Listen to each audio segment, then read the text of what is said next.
Hi, everybody. I am so glad you're here today. We have a very special guest. We have Luna here today. Thank you for joining us. Thanks so much. I'm excited to be here. Yeah. So Luna helps women with their brands, and I think this is really interesting to women in our season. I'm going to have her tell a little bit about her journey, but just where this is leading to, it really helps women in our season. And you said a couple words that I want to come back to afterwards, nourishing. hmm And I really like that word. So first, tell me about you. Tell me about like what you offer, how you got here, why it's a passion of yours. Yeah, well, I'm so excited to be here and connect with you and your audience. And yeah, right now I'm in this beautiful phase of life that my business has shifted a lot during COVID. I did a lot of mentoring, leadership, counseling. I was very much in the trenches, more depth work, psychology. I have a master's in spiritual psychology. I worked in prisons, I worked in addiction care. And then COVID kind of shifted everything. Yeah. And I had been doing this branding for a while for myself and other friends and clients, like secretly. And when COVID happened, it just I was like, let me put out an offer and see what happens. And it just took over. That year, my income tripled. And it was a time when people were really struggling. And so I just took it as a sign to keep going. Mhm. And it was a nice reprieve for me being in the depth work because I had compassion fatigue and I Yeah. had been holding space for so many people. And now I don't know my client's relationship with their dad. I'm like, do you like this blue or this blue? Do you like this serif font or this sans font? And so that's for me was a little bit lightening. And at that particular time, I needed that.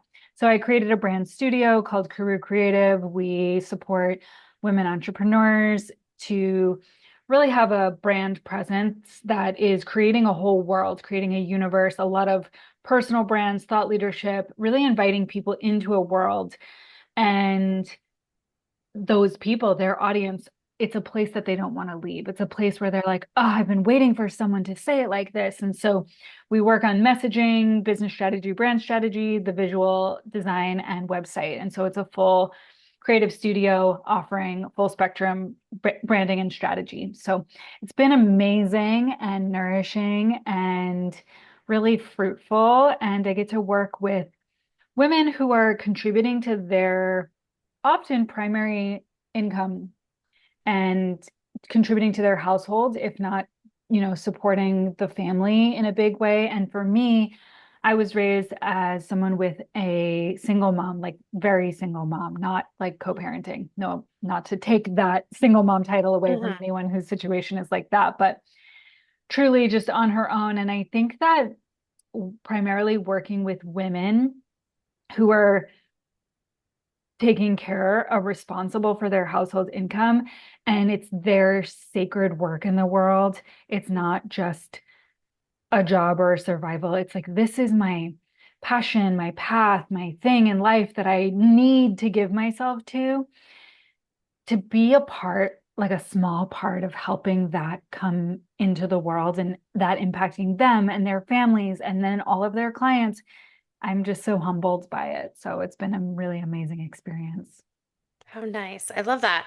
I love the journey that got you there. And I hear you say, you're glad there's not so much psychology into what you're doing, but I think it's really amazing There that you is still have so that much. background, right? I feel like there probably is so much. Like you might not know about like what happened to them in their childhood, but you have that mindset of the psychology, so you know how to get the wording and the shifting and the branding so people are really like into it. So I love that. Yeah, it's a good leverage point for sure. Yeah. Yeah, awesome.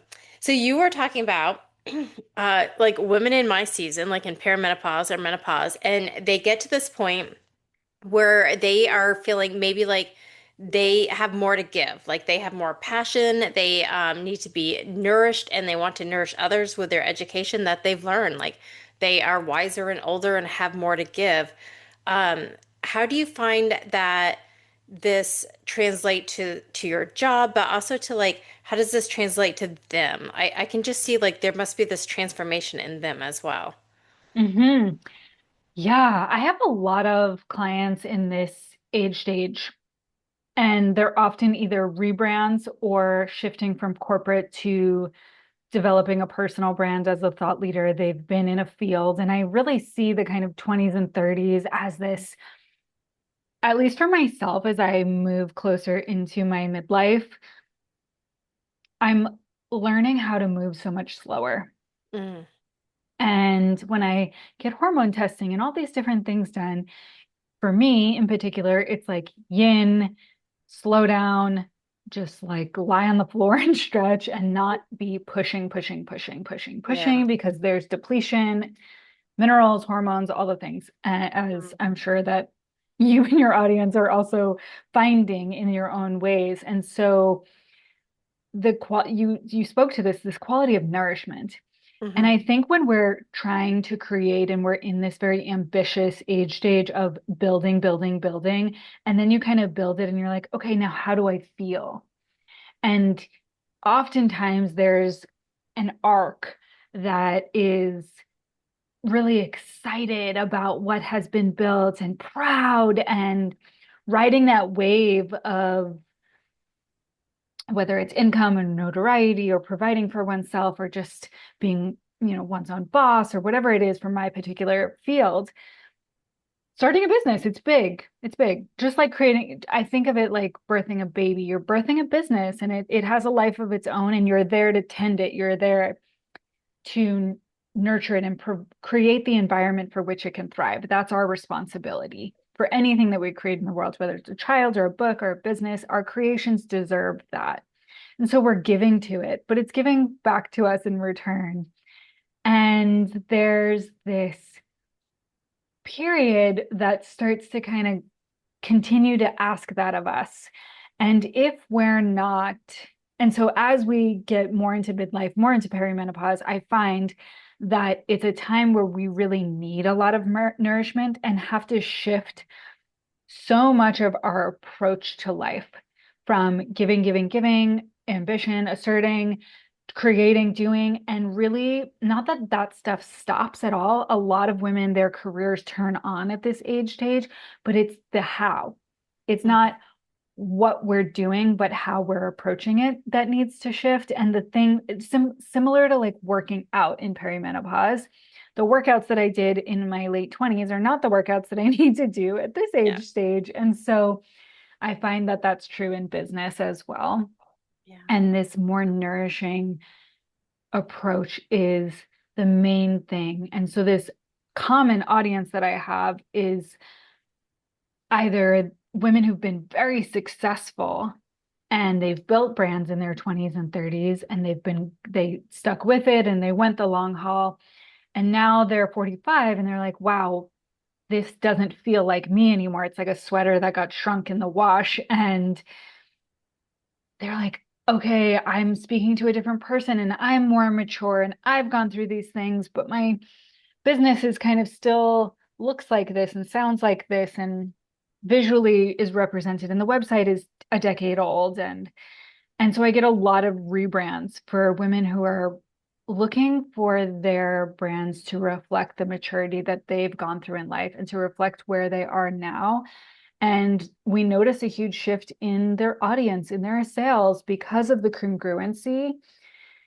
And it's like any threshold when you're attached to the past and you're not fully stepping into the next chapter, it's going to be a wobbly journey versus hmm accepting and preparing and choosing and committing and stepping over that threshold into this new place.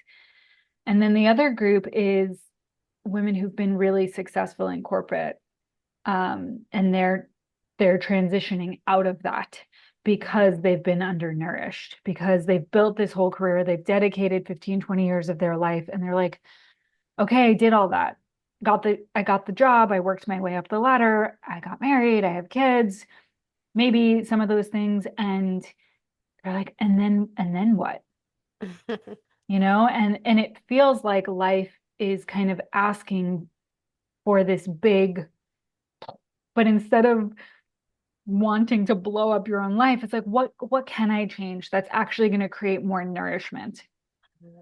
And so a lot of it is environment, right? Shifting not just how we approach things, but what we surround ourselves with. And so I think getting out of those fields into something where they have more control, more family time, more nourishment, and they can choose how they show up Hmm. is really valuable. And so I get a lot of people who are shifting and they're looking for long-term strategy and journey. We're not like building a brand in a weekend. We have time. They have the Hmm. security of their jobs, and it's often this midlife kind of 45-ish range that come to me a lot because they need to do something else, and they've cultivated all this wisdom that the environment in which they chose to be in their 20s and 30s doesn't really allow them to shine. It kind of keeps them in the same position, climbing up a ladder, answering to somebody else. And even if they're super successful, there's all this wisdom that doesn't get acknowledged in their field. And often there's so many new people coming in who are younger, and it's not seen as this um, deeply respectable thing, particularly for women, I find. Hmm. It's like age too, men aging. It's like, oh, salt and pepper, fine wine, all this. But then women, it's like, stay young, look like you're 20. And so I think that's true in the career field as well, where the accumulation of years and experience is seen for men differently than it is for women a lot of times. And they just want to break free. Yeah. And they're the type of women who, if they're acknowledging this and willing to do something about it, they're the perfect people to go out and really create a personal brand that's going to get attention. So I Yeah. love working with women in this field because in all these different fields, because they have that wisdom cultivated. They're not like, oh, I want to start a thing. They're like grounded and rooted and thinking about it very clearly, which is more fun for me. Yeah. And I think part of that wisdom that comes with age is knowing when to ask for help. Mhm. And I think that's what they're asking you for. Like we have this idea, we know what we want to do, but we also know we can't do it all or we don't want to do it all, so we can ask for help. And that's huge for women. Yeah, and it's a huge thing for me. Little by little, every year I get better and better at that, but I just Yeah. see so much more need for it. Hmm. And I think for these particular women, the last group that I was speaking to, they they're good at what they do. Hmm. And that's what they've shown up. They drive to work, they show up, they do that thing. Running a business is a very different thing. You're wearing a lot more hats. You're not just there to do the one thing you're good at. You also have to either do it yourself or hire out accounting and marketing and Yeah. all these other aspects that's where they're like, okay, I could figure this out on my own, but they're wise enough at this particular stage in their life to know that having support and help is makes it go 10 times faster. Yeah. And I can imagine like just having this idea of this business that you are creating or that you're in the part of and you want to evolve it, but you don't know how to brand it so it feels right to you. It'd be like for myself, I'd be like, oh, well, I kind of like this color and I kind of like this symbol, but I don't really know how to put it all together. Mhm. So having someone like you to be like, I see your whole message and I can see your dream and your vision, and this is what it could look like would be really, really nice. Yeah. Yeah, and I think it's a stage of the life stage that we're speaking to is this Mhm. state of transition. Yes. So, how many big decisions do you want to make about yourself and your identity and how you present yourself to the world when you're not really 100% sure where you're going to land at the end of this? Yeah. It's Yeah. that kind of middle moving part stage. It's getting in touch with ourselves in a whole new way. And Yeah. so branding at that stage can feel even more exciting, and also like I can see how the need for it shows up because we don't feel like the same person that we were. Hmm. But it's also like, oh, and then I'm going to go through this eventually and be a whole nother woman. Yeah. Yeah. Exactly. Yeah. Definitely. And so I can imagine them coming on the other side of this and their experience with you just feeling very aligned, which is a nice feeling to have. So, um, Yeah, a big part of what we work on is messaging. It's the foundation of everything. And we always do that before. any visuals, any even strategy, because knowing what the story is that you're telling, knowing who you're speaking to, and what the relationship between the brand and the audience is so important. And that's really about fluency. And so Hmm. we really, it's like, yes, they feel this sense of alignment, and it comes from them. It comes from them getting intimate with their own creations Hmm. and actually know, instead of trying to speak, like learn and speak and follow a template and follow this person's approach and look at this what they're doing, and that they look like they're successful, let me model myself after that. It's really about actually closing oneself off to all these distractions and getting really intimate with that quiet voice inside and the creation of the business as a living being, and really tuning into what it wants to say. And for us to really see our role as being the messenger, the one who's breathing life into this message and allowing it to have a voice that people can hear. And I think once that shift happens from feeling like identifying as your brand versus relating to it or Hmm. relating with it, it's so much more freeing. And Yeah. that's a huge thing that initially can feel so confusing for personal brands, but eventually is like, Mm.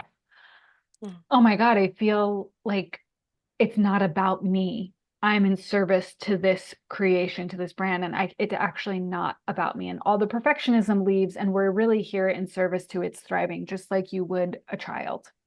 Yeah. Oh, I love that. That's great. Um, I often say, like, we all have our stories, and when we share our stories, everyone else knows they aren't alone because Mm, we're all there to like help each other and to grow from each other. And, listening to your story helps me think about my business. And, when people come onto my podcast and listen to, some crazy story I tell, they're like, oh, yeah, okay, I've been crazy like that before too. I relate, like we're all just sharing. The more we can share our stories, and I feel maybe for some of us, for a long time, we were more like, be quiet, and your story isn't the part that counts. mm, And maybe it's more how you look or how you present mhm. yourself or what you can do for me. But I feel like it's the story is the heart of our business, and that's how we really help others. I love that. And I 100% agree. And I love that that's what you're doing here. Yeah. It's sharing these stories. It makes so many people feel less alone, Yeah. especially because I found I had a friend last year who, in her early 50s, was kind of just, she missed the whole Perry part, Mm, hmm. didn't really notice or acknowledge, and it probably had been happening, but there was just no one in her world that Yeah. was talking about it. And then all of a sudden it was menopause, and everything changed very quickly. And she just missed this whole window and just kind of thought, didn't Yeah. really anticipate it, really, How because startling, yeah, right? no one was really talking. It was like, oh, my period's Yeah. coming less, but it's just been so youthful and regular and consistent that it just never even crossed her mind until it was right in front of her face. And so I'm taking notes, learning everything that she's learning a few years Yeah. behind, and kind of like, oh, you're learning about this, and you wish you did this before, and these are the things, and how about hormones and all, and Yeah. starting earlier to kind of prepare myself and take notes for that. And I have friends younger, and I'm like, just wait, 8 years from now, come talk to me, promise you. Right? Yeah, I think that's so important because it's not like there is one symptom or even a handful. There's so many. And I can think back about my grandmother and my mom and things they went through. And I'm like, you know what? I think that was actually them going through perimenopause. Mhm. And I know things that hit me, like in my early 40s, I got depression really bad. And so did my mom and my grandmother, but they Mhm. just thought, they didn't know what it was, right? And I thought I was going crazy until I started researching. I'm like, oh, wait. Okay, wait. I think I'm going through perimenopause. And if people knew this, they wouldn't think they're going crazy. They Right. knew their hormones are going crazy. So, yeah, I think it definitely helps. Yeah. How have you seen any correlation between hormones and minerals? Have you? I don't Yes. really know. Yeah, tell me. I mean, this is something that I'm very excited about and Huh. researching. I'm a bit of a health nut biohacker in my own personal way. And I started learning about minerals about 2 years ago and kind of seeing, okay, this is the foundation and seeing how our mineral balancing, especially during pregnancy and postpartum, I haven't had children, but how women get really depleted. And postpartum depression is actually, take it or leave it. I'm not a doctor, I'm not saying, but there's a lot of correlation with postpartum depression actually being a mineral deficiency that affects the mood. So the more I learned about minerals, the more I can see how they impact are like foundational and impact hormones and mitochondria and all these other pieces that I'm like, oh, minerals. And so I've been doing this hair tissue mineral analysis test where you cut the hair like close to the scalp and send it Oh, in and they test your minerals because it's different than a blood test because it's just changing all the time. Whereas things are being excreted through the hair follicle and the root and the hair grows about a half inch. And so every month. And so I've been doing it for about 2 years and yeah. just watching how there's different deficiencies or how the body holds on to heavy metals in place of a mineral that it doesn't have Mm. and how we can rebalance. And it's not always just by taking the specific vitamin like calcium that you're deficient in, but how they work in cofactors. And there is a lot of studies around how hormones are directly affected by minerals. And so just kind of noticing these, there's so many factors, right? And that you can't attribute one thing to one. It's not just 1 + 1 = 2 anymore. Right. There's so many variables that we couldn't Yeah. even account for to like give strong data. But I'm really just seeing for me, and the more I study and read a little bit about this, how minerals are pretty foundational. I'm like, oh, I have a podcast guest for you. I'm like, and like, there's someone great who could come on and talk about minerals. I would love that. Yeah. Yeah. Is there something that has worked with you for minerals? Like I know everybody would be depleted or excessive in different minerals, but is there something that has been like a game changer or has really helped you with that? Yeah, but basically the way that my practitioner has read my tests, Hmm. it puts you in different categories. And so I kind of spoke to this earlier, like I have a pusher pattern. And so some might, different people might attribute that to astrology, personality, a million other things, but I tend to kind of be riding on adrenaline a little bit more. No one would no one would mistake me for a lethargic person. I wake up and I'm like a hummingbird all day without any caffeine. So, but I tend to kind of I thought that that's what I just had a lot of energy, but it really was a little bit of adrenal fatigue and how much it's become just my mode of operation that I kind of have to undo by a lot of intention and will to slow down or change the pattern. It's not just taking supplements and everything just figures itself out, but big Mhm. behavioral lifestyle choices and things that I have learned and I'm still learning to do differently and seeing self-care, right? If my approach to life is a little bit of a pusher, I can do it. Mhm. I can take care of things. I'm very capable. Then self-care, even though I am taking care of myself, if the approach is from that place, it's not really undoing the pattern. Mhm. It's not what you do, but how you do it kind of thing. Yeah. And so my pusher pattern, that's one of the mineral terms that I have.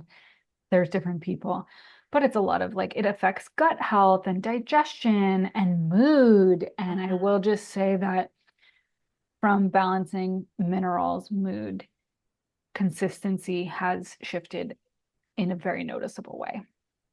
That's amazing. Yeah. I think we're going back to wisdom as we get older Mhm. and part of that is learning, wanting to learn about ourselves and self-development in a real way and self-care in a real way too, that is deeper than we did maybe in our 20s or Mhm. our 30s. So, yeah. Yeah, it looks very different for me Yeah. now. It's much more about, I would say that I don't even know if this is a real term that makes any sense, but emotional sobriety, like Mm, being very present and allowing emotion to not swing the pendulum from avoidance or indulgence and really just stay in this quality of presence mm, and really remember the maturity of who I am at this age and know the capacity to handle all the feelings yeah. and that kind of sobriety of not, I think, especially as hormones and mood changes and is impacted, really seeing, acknowledging oneself Hmm. as mature and wise is Mm, the heart of how we get through this. And I'm in the very, very, very beginning stages of it. And still, I would say that for my friends at any age stage, but particularly this shift into through midlife into um, you know, crone eventually, hmm. and really acknowledging what has been cultivated within us and to not shy away from that in any way, but to really own it and watch how that changes the world. Watch Yeah. how that changes the world when all these women, instead of seeing going through this as a negative or loss, of course there's grief, of course there's loss, there's change, there's transition, but to get there, you have to cultivate a lot. Yeah. And there can be loss, but there can also be power in that. Like we have more wisdom. We have Mhm. more emotional sobriety. Like you might want to like hashtag that or something, you know? But yeah, like we have that and I think that's really powerful and I think that's why we see women in their midlives like making these changes in their business and in their brand and really making a huge impact and difference in this world because we aren't shying away from it anymore. We're really embracing it and thrive, learning how to thrive in it instead of retracting in it. Yeah. Yeah, and I've been in the online personal brand industry world for 15 plus years, and Hmm. you watch so many people fall out of it, Hmm. don't stick with it. And there's few that do and evolve and change and allow it to allow their age to be an asset. Hmm. And comparably, you'll just watch a lot of people not follow through with that and let it go. And there's nothing wrong with that. I don't know all the variables in their life that lead to that choice, but there's something about being seen in it, you Hmm. know? And I think whether that's just being seen by your family and friends or that's publicly, which is the work that I'm doing, it's a really powerful thing to own it. And I've watched some clients create, similar to you in this pivot of your podcast, clients who shift their work and they're like, okay, what does all this stuff that I've been talking about for 15, 20 years look like in midlife? Yeah. And really speaking to it and speaking to what eroticism looks like at this stage and how it's totally different and business and all Hmm. of these things and really honoring and acknowledging that. And I really valued the speaking to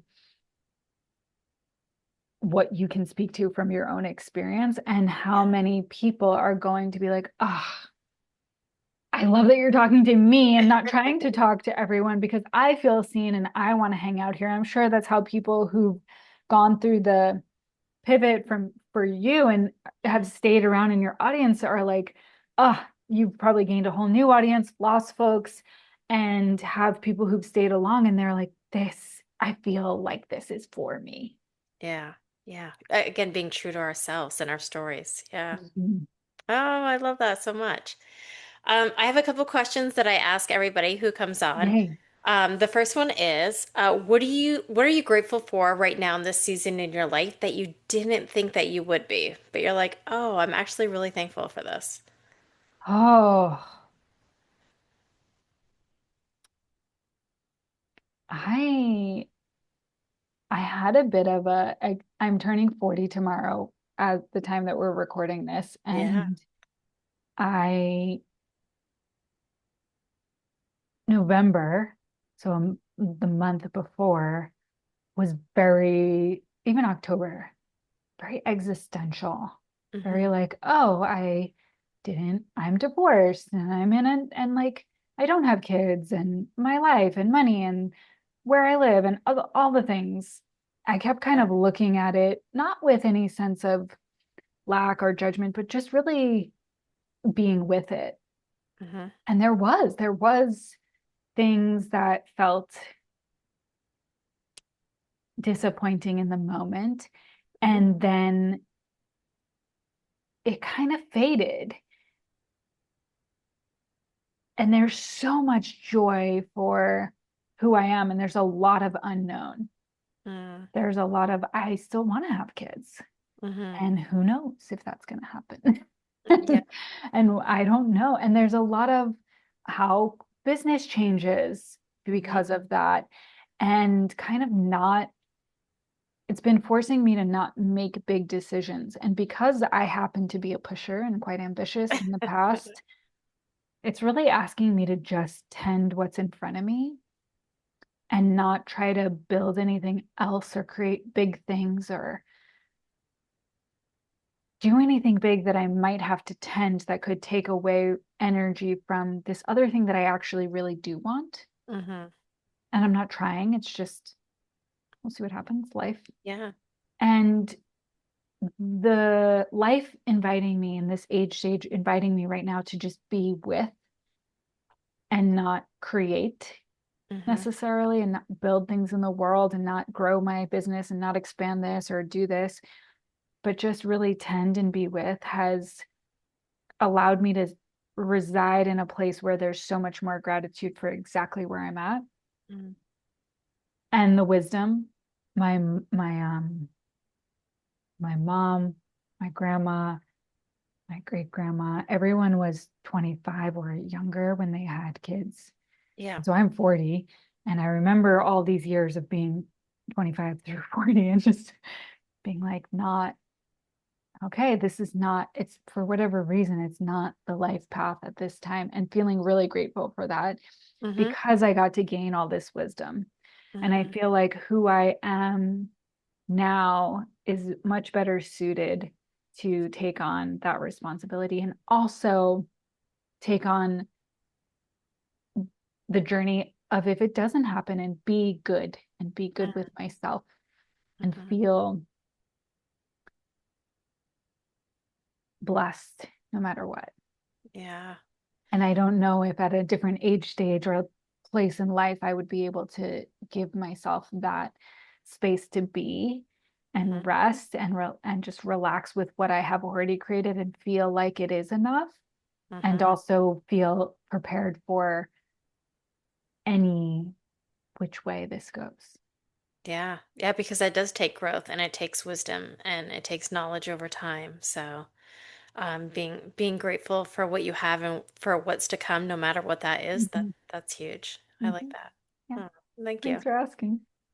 The other question I ask everybody is, what is something that you do to nurture yourself every day? Could be something really small, something big, but how do you take care of yourself? I love taking care of my space. Mm, And so I wake up and I turn on the right lights in the house and light candles and mm, light some incense. And they're just, it takes 5 seconds. It's super basic. And I go outside and try to get that morning. I really love the circadian, trying to get that morning sun and that sunset sun and just go outside. And I kind of, my morning time is my really special time before anything gets started. And I've made it so much more simple. mm-hmm, Little things, sitting outside with a book or a journal mm-hmm, and making the inside cozy when I wake up and just letting it happen slowly. Let the transition from a new sleep to a new day happen slowly and not feel rushed to get into it. And I find that when I do that, it carries forward into the whole of the day Hmm. versus if I'm, when you book a Oh yeah. flight early and you have to go to the airport and it's just like the whole day feels like you're rushing, Yeah. even if you're early, Oh, even if you're right, absolutely. it's that energy kind of carries forward. And so just moving really slowly in the morning. Yeah, that's such good advice because it is whether you're catching an airplane or you're just like getting to work and you don't give yourself time to do that, you do. You feel your energy is rushed all day long. I love the idea of just like having some things out, like a couple candles or something, and lighting those, especially here in Vermont where it gets really dark, really, it's dark when I wake up, it's dark when I come home. I So know. having things right at your hand where you can light them and make it cozy and make it feel warm and start your day being present. It sounds like you really practice at being present, which is amazing. I try. Yeah, I fail a lot, but that's we all okay. do. It's Yeah. about the coming back. It's not how many times you Yeah. forget, it's how many times you remember to come back. Exactly. And that you remember. Yes. Yeah. Oh, this conversation has been so amazing. It took a lot of twists and turns, and I really appreciate that. So thank you so much. Thank you. Yeah, it's been an honor to be here. I loved connecting with you and your audience and just hearing more. And so thanks for having me on. Yeah, definitely. I will put your links down below so everybody can go and check out your website and check out you. But yeah, again, thank you so much. Thanks so much. And thank you guys to listening. I so appreciate you. And remember, I always say choose you, and I love you, and I will talk to you soon.